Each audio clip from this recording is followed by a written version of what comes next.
yung pagpupulong sa Malacañang po, of course, we understand that there are things that you probably would not be too free to talk about, but we'll try to push the envelope kahit paano. There's a lot of discussion about whether or not the president should be taken literally when he says no impeachment at this point. I'm wondering if that was discussed, if that was also a topic last night in Malacañang with, of course, the congressional leadership. Because, of course, ma'am, dalawa na naipapile na complaint. You're aware of that. So everybody's watching and waiting. Ano po ang nakuhang signal ng Kongreso sa Malacañang? Actually, what was the president's pronouncement to the media, to the public about no impeachment? Wala din namang nabanggit kagabi, no? As a matter of fact, politically, hindi significant yung naging what you call fellowship, except that we presented the resolution manifesting our support to the leadership of His Excellency President Bongbong Marcos. No? As a matter of fact, I do not intend to disclose really what happened last night kasi it's not political. It is just the usual visit to the President, and in time for Christmas, bumati po tayo, and some of us rendered a Christmas song. And then we presented the resolution that we are manifesting our support. No discussion at all about the impeachment. As a matter of fact, most of us were anticipating really that somehow the president will make some pronouncement or guidance perhaps as to the two impeachment complaints which are pending already in the House of Representatives. But apparently wala eh. Walang discussion at all. So Yes, kung eh. walang Yes, utos sa Fellowship of the Ring na lumusob kay Sauron. Wala pong discussion at all about the impeachment, no? So, with his silence last night, I think he is standing with his prior pronouncement that he does not support impeachment because it does not help even a single Filipino. That's my understanding, Sir Ronald. Congresswoman, meron naman mga speculation. Bakit daw kinakailangan na mag-issue ng resolution of support sa presidente Alam mo, Ma'am ang Annie, Congress? Yeah, we always do that from time to time, no? It's not only because there are challenges concerning the issues on impeachment, pero ako first termer kasi ako eh. But since I came in Congress, it has been the practice of the majority na i-renew, i-rekindle, i-remanifest yung aming suporta to the leadership of the President. So, I don't see anything unusual or special about the manifestation of support that happened last night. It is the same manifestation of support that we've been doing since we assumed office back in July of 2022. Okay, ma'am. Sige, ma'am, that's fair. Sige, if there was no discussion at all there was no mention at all last night by the president of impeachment, well, let me put it this way na lang. What about you po with your colleagues outside of any discussion with Malacañang? Kamusta po ang pag-uusap ninyo ng inyong mga kasamahan sa Kongreso as far as the possibility of impeachment is concerned, especially in light of the president's earlier pronouncement na wag niyong pag-utuan ng pansin yan? Pabayaan ninyo. Let us be reminded about the principle of separation of power. Yes, ma'am. We understand and we do recognize the prerogative of the president to maintain his position na ayaw niya ng impeachment. It distracts the Philippine nation. It does not help even a single Filipino here in our country, no? Kaya lang we have to acknowledge the fact na kung may trabaho ang ehekutibo, mayroon din pong trabaho ang Kongreso. In the same way na may trabaho din ang judiciary. Ito pong pag-take up ng, at the very least, 2 impeachment complaint which are already pending before us is a constitutional duty on the part of the Congress. Wala po yung option na hindi i-take up eh. the only option is to take up. And then when we take up, we can either approve or disapprove. That's my understanding, Ed, no? So, I believe na ganito rin po ang understanding ng ating mga colleagues, especially yung mga kasama ko sa Committee on Justice and even my chairman in the Quadcom. Kahapon po I had the chance na makausap itong mga chairman ko sa Quadcom and we are raising questions. Ano na bang gagawin natin dito? But at the end of the day, isa lang yung conclusion namin lahat. We have a work to do and that is to take up the impeachment complaints. That is the constitutional duty. Whether we approve or we disapprove, that is a separate and a different matter which will happen first sa Committee on Justice and after which sa plenary. No? Yes, ma'am. I was reminded also the other day by my chairwoman in the Committee on Justice, the Honorable Congresswoman Juliet Ferrer, o Jinky, you need to be active again in the Committee on Justice. We have a work to do. Particularly referring, of course, to the impeachment complaints, which are already pending before the House. Although, to this date or as of yesterday, I was in Congress, I have no word yet whether the same was included already in the order of business for our session this coming Monday or on the days to come. So, kung anong discussion with our colleagues, I think we share the same opinion. We have a work to do. This is a constitutional duty. And notwithstanding the fact that the president made his pronouncement already, we have to acknowledge the separation of power. That is the stand of the president. Pero pagdating sa Kongreso, we have a work to do. We cannot turn our back to our constitutional duty. And that is to accept and to take up the impeachment complaints. Kong, meron na ba kayong indicative timeline, indicative plan?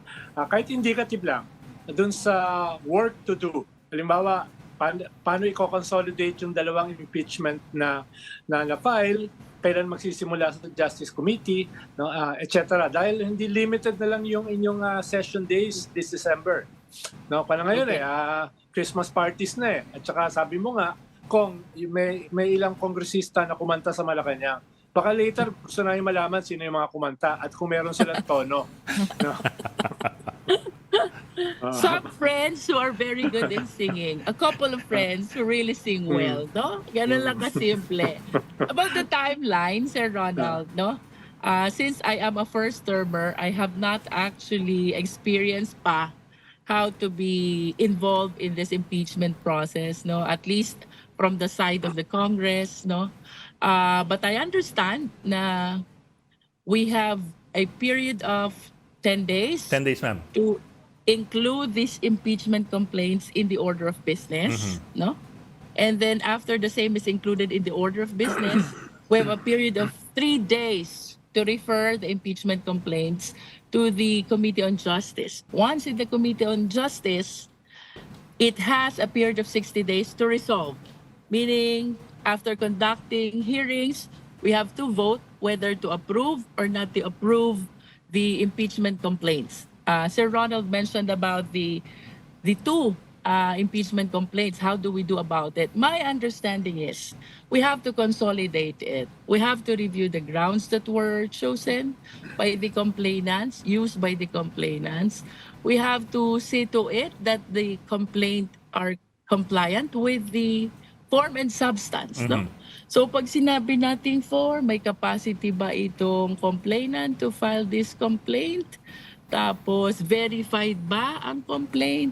Tama ba yung mga grounds na ginamit? That is my understanding.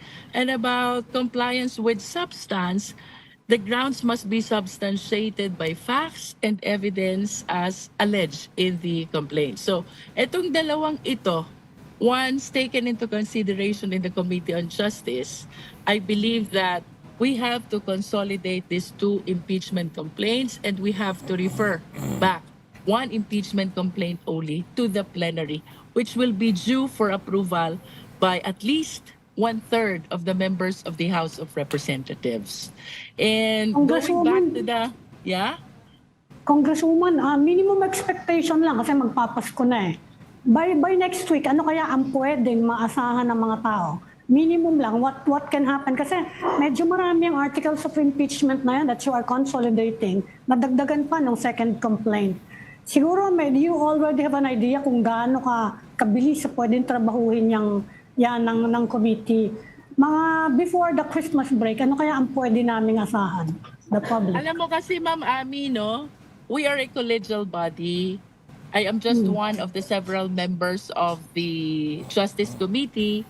I'm just one of the several members of the 19th Congress of the Philippines. So I really cannot tell how many days will it take, except by referring to the number of days as provided in our rules. I acknowledge that there will be some other admin matters to be taken up while it is with the office of the SecGen, until it is referred to the plenary, until it is referred to the Committee on Justice, and until it is referred back to the plenary, no, for endorsement to the Senate. But from my personal standpoint, no, kasi ang tinatanong ng marami, kaya pa ba? I wish to raise one legal issue, no. Ako po naniniwala na kung yung part ng Congress ang pag-uusapan, kaya pa before the 2025 election. Kasi after the Christmas break, we still have January, February, March, and April, no? And the committee is given 60 days to approve or disapprove the impeachment complaint that goes back to the plenary, no? Ang issue na lang is, suppose we refer it or we endorse it to the Senate before election. Pwede pa ba itong ituloy ng Senado after the 2025 election? I am anchoring this legal question on the fact na mayroon tayong 12 senador sitting in the Senate and their terms are not interrupted by the 2025 election. Kasi nag-start sila 2022. And apparently by 2025, there are sitting senators because their term will end in 2028 pa. So I ask my colleagues, has there been an impeachment process na na-interrupt ng election? Nakatapos ang Kongreso before election, it was referred to the Senate, and then after election, tinuloy ng Senate. I asked some friends to check with the Philippine Constitution, with the rules, and even the jurisprudence. And our existing laws and jurisprudence are all silent. In other words, this is an issue which is new and still debatable. So this is a legal question really that I wish to raise, considering that everybody is talking about kaya pa ba, kaya pa ba. So my answer is, if we're talking only about that portion of the Congress, I believe kaya pa. But the question is it legally possible really na after election, itutuloy ng Senate yung impeachment trial? So ma'am, hindi pa pala siya resolved? Hindi lang legal practical. Kung hindi ka na senador, anong ginagawa mo ron? Diba? Yeah, but Sir Ronald, we have to consider yung 12 hindi naman midtermer. Kasabay na na-elect ng presidente back in 2022. Ibig sabihin, continuous yung term nila. Hindi na-interrupt ang Senate, di ba? It's there in spite of the midterm elections. So, ano kaya ang magiging tamang pananaw considering na the Senate also has a work to do, nag-endorse ng Congress, are they still in the proper and legal position to continue with the impeachment trial, notwithstanding the fact na nagkaroon ng prior 2025 midterm election? I do not have an answer yet. Ma'am, that's an interesting legal conundrum Kaya kasi crucial yung tanong namin kanina, yung indication ng timeline. Because halimbawa, yung kay Corona, na-file ng December, natapos ng December 12. So, time is also relative eh. Kung gaano kabilis magpoproseso yung Kongreso at saka Senado. Halimbawa, kung may indication ba na pwedeng magkaroon sa Kongreso ng bilyar framework, yung fast track, yung impeachment, nagbotohan kagad? May ganun bang indication? Dahil kung mabibilis yung impeachment sa House at aakyat sa Senate sa January, then feasible pa yon before the election, kahit uphill, no? Kaya yun, mahalaga yung indications ng time. At this point, no, mahalaga yung time, hindi lang yung legal process, yung panahon. You are correct about that. We can take that route na diretso na sa approval ng plenary, or while in the Committee on Justice, the impeachment complaint is able to solicit the support of 1/3 of the House members even prior to the conclusion of the Committee on Justice. Bibilis talaga yon. Diretso na sa Senate, no? Yung dinidiscuss ko po kanina, I am assuming the normal route na dadaan siya sa Committee on Justice at magkakaroon ng hearing for a period of 60 days at the very least, no? Although I understand the same is all likewise extendable just like in any other committees, no?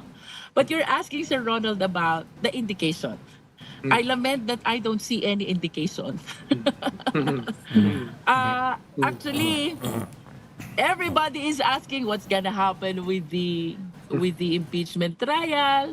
May instruction ba? May guidance ba? Pero wala talaga eh. Kaya the only reference that I can share with you is the same pronouncement that the President did in his public announcement during his press con na ayaw niya ng impeachment because it does not help the Philippine nation, no?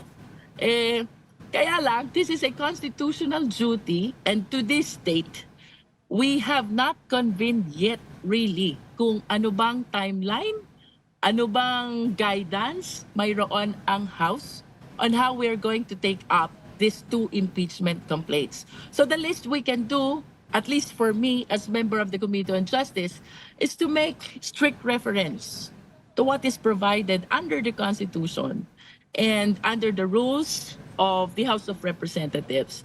Although you're very much correct, Sir Ronald, merong the third mode of filing an impeachment is when you file it by 1/3 of the House members, in which case you do not need an actual full-blown hearing before the Justice Committee, and you can right away endorse it to the Senate. And that will actually save so much time. And if that happens, yes, I agree with you, kakayanin pa with a period of 3 months to conclude the impeachment trial by the Senate, no? Siguro, Yes. the remaining question na lang doon ay kung ito bang ating mga senador will still have time to sit as Or to campaign.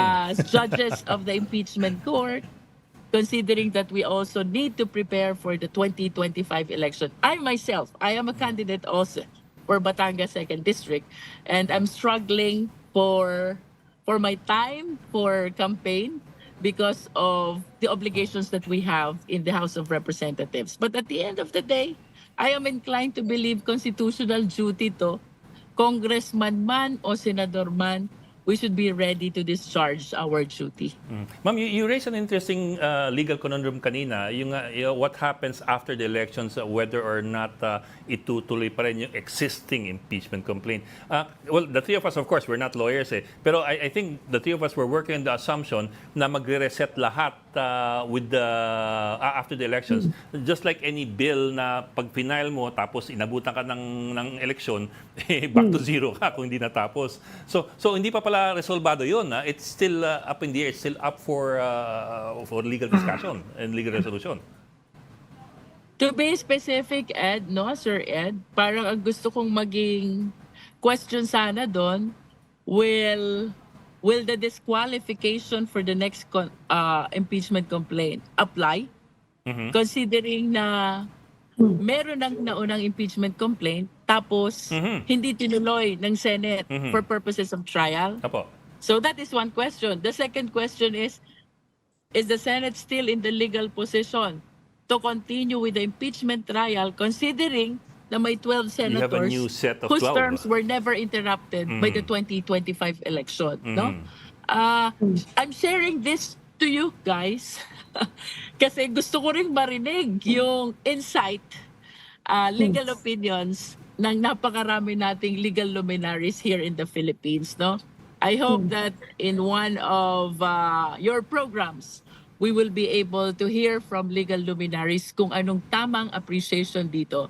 Or perhaps baka kamukha ng sinabi ng aking mga kaibigang judges and lawyers, this is something that need to be resolved by the Supreme Court yet. Okay. Ako, baka isa na Congressman. kayo sa mga bagong ngayon bagong legal luminaries natin. Whether you I like don't it think or so. not. I don't think so, Sir Ronald. Tayo po ay, we are a low-profile Batangueña who was given this opportunity to join this this quad team, and I am really grateful to my chairman for giving me the trust and the confidence to be one of the interpellators and members of the Quadcom. Kami nga po ni Congresswoman, Jinky, nag-issue ng statement yung ano. natawag kami ni Attorney Torion na hindi learned. Unlearned.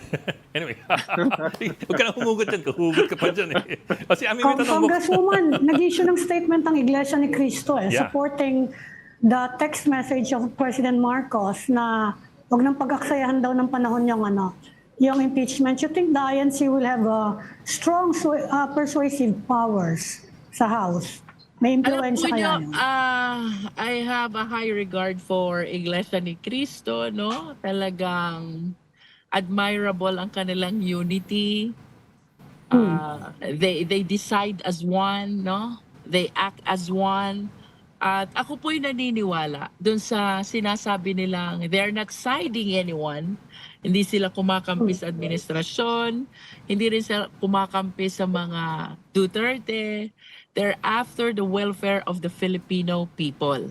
Ang hinahanap po nila ay ang pagkakaisa instead of divisiveness kasi hindi po nakakatulong itong mga divisiveness na ito pag ang pinag-usapan ay interest ng ating mga kapwa Pilipino. However, in the face of that high regard in favor of the INC, babalik po ako dun sa sinabi ko kanina. We have a constitutional duty to take up these impeachment complaints. That is one thing. Whether we approve or we disapprove, that is another thing, no? Magkakaiba po tayo ng perspective.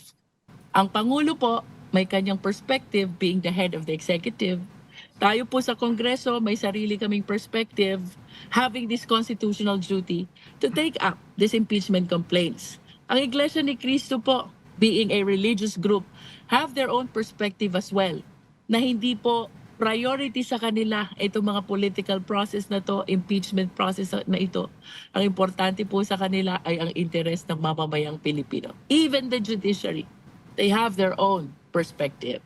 So, I think what is important, we are honest to our duty to the Constitution, and we will just have to comply with our constitutional mandate.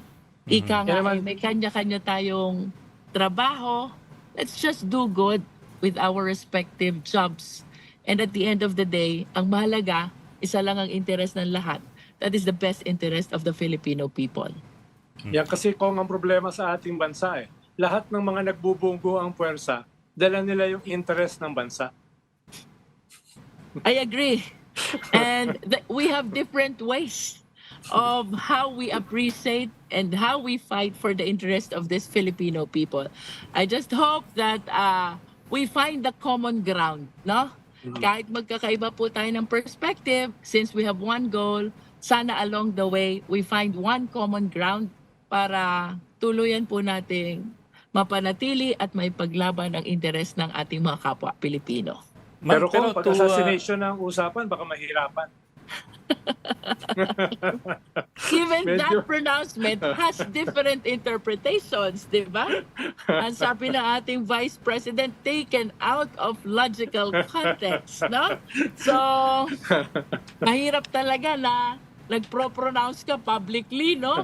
Kasi subject to different interpretations, and even the author of the pronouncement has a different interpretation, no? while everybody believes that that is an attempt to assassin the President, the First Lady, and the House Speaker, iba pala yung konteksto ng author ng pronouncement because she's claiming that the interpretation of the President is outside its logical context. At saka may opinion yung ating legal luminary, si Senator Bato. Ang tawag niya dyan ay conditional threat. First time ko nakarinig nun kahit hindi ako learned, Pong, no? Kahit hindi ako learned, doon ako nakarinig ng conditional threat. Magaling. Siguro it's because of what do you call this? Different political alliances, because it also affects on how you appreciate things, no? Siguro, pag sinabi mo yung pronouncement na yon, iba interpretation ng pro-administration, iba interpretation ng opposition. That's how I understand it, no? But at the end of the day, we are thinking individuals, and everybody was able to hear that pronouncement. I think what matters is kung ano ang naging understanding ng sambayan ng Pilipino. And I wish to believe na naging understanding ng mas nakararami is there is really a threat against the President, the First Lady, and the House Speaker. Ma'am, kambi lang ako ng konti. Earlier this month, naglabas ang Commission on Audit ng what it calls an unmodified opinion dun sa 2023 spending ng OVP. Ang interpretation being it's an unqualified opinion na walang nahanap na irregularity for 2023 ang COA for the OVP. Now that opinion is being used by the OVPs by the VP's supporters as supposed proof na walang irregularidad ang spending ng VP. Sir Ed, we have to be very specific. Ano ba yung tinutukoy ng unmodified opinion na yon? Kasi during the time of hearing, I understand that there are standing audit observation memo pertaining to the 375 million confidential fund that were irregularly utilized by the Office of the Vice President. So, what really are they pertaining to with respect to that unmodified opinion? Alin yung hindi na bago?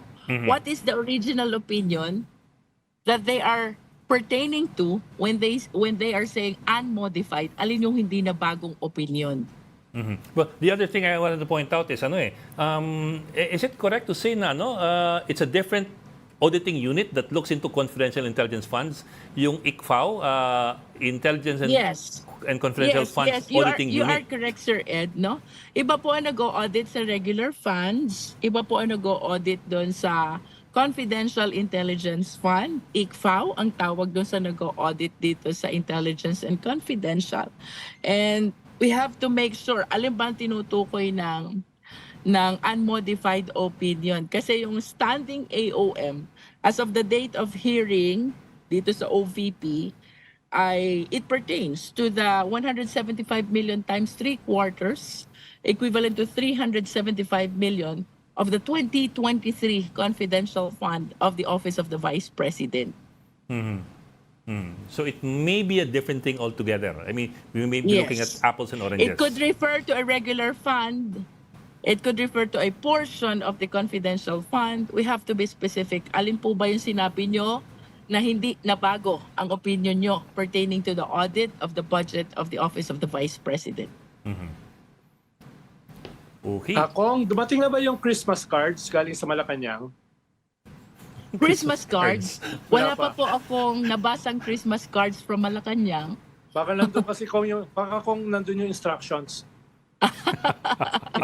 I doubt if the President will ever give instructions. Kasi even myself, I was anticipating also that somehow, after that pronouncement, we will be receiving instructions, especially for us, squad members, no? Pero wala talaga eh. So, I think Pero inamin yata niya, nag-send siya ng text message. Yeah. That is the instruction. I believe that that the president issued na ayaw niya ng impeachment, Yes. no? Yes. Kaya lang nga, we have a duty to do, no? So notwithstanding the opinion of the president, kailangan talaga i-take up ng Congress yung impeachment complaints. Ma'am, ako last question na lang. Follow up dun sa tanong ni Ami earlier about yung Iglesia ni Cristo statement. Kasi it was not a simple statement per se. Kasama dun sa statement is the announcement that they are mobilizing their Yes. locals Magrarally. para mag-rally against impeachment. Of course, wala pang petsa at wala pang lugar. Pero I'm wondering, from your point of view, would that have an effect on congressmen? Kasi kahit paano, those are warm bodies that will go out into the streets. And we've seen that as late as 2015, nagrally ang Iglesia ni Cristo sa EDSA, nagka-traffic dahil ang daming tao. So it does, nakakabulaga nga talaga yun. I don't know how that goes for people running for re-election in a few months. Pero Ed, kahit I- walang I- traffic, kahit walang rally, may punong-puno ng traffic yung EDSA. Sa bagay. Sir Ed, I am actually inclined to believe that this rally will have significant effect for re-electionists, no? Kung anong magiging stand nila sa pagboto sa impeachment, whether a congressman running for re-election or a senator running for re-election, this is a thing that they have to consider as well, considering the unity that the Iglesia ni Cristo has been demonstrating in all matters, including political concerns, no? So, ito ay Real politic. factor to be considered by all re-electionists. It's reality. So kung hindi masyadong factor din yung higher purpose sa mga re-electionists, mas yung arithmetic. It will depend now really on the personal perspective na ng mga kanya-kanya na sigurong isip yan at analysis ng mga congressman. Depende kung alin ba ang mas priority mo. Is it your re-election or is it your personal belief on and conviction on the issue that is confronting pertaining to this impeachment complaints, no? Okay. Okay na. Ami, Ronald, bitaw na si Congresswoman. Okay na. Maraming salamat po. Ma'am, sorry. Sana Thank you, Congresswoman. Napiga ka Maraming namin ng isang salamat buong po. episode. Nag-enjoy po ako sa inyong show and thank you really for having me here. I hope to join the program personally, Yes, ma'am. hindi That'll be good. virtually one of these days. Okay. We would love that, ma'am. And let me greet, of Sige. course, my kababayan from Mabini, Bawan, San Pascual, San Luis, Lobo, and Tingloy. Magandang hapon po sa lahat ng aking Magandang mga hapon. distrito. Maraming salamat. Good afternoon po. Thank you for joining Thank you. Storycon. Batangas Thank 2nd you. District Congresswoman Gerville, Jinky, Luistro,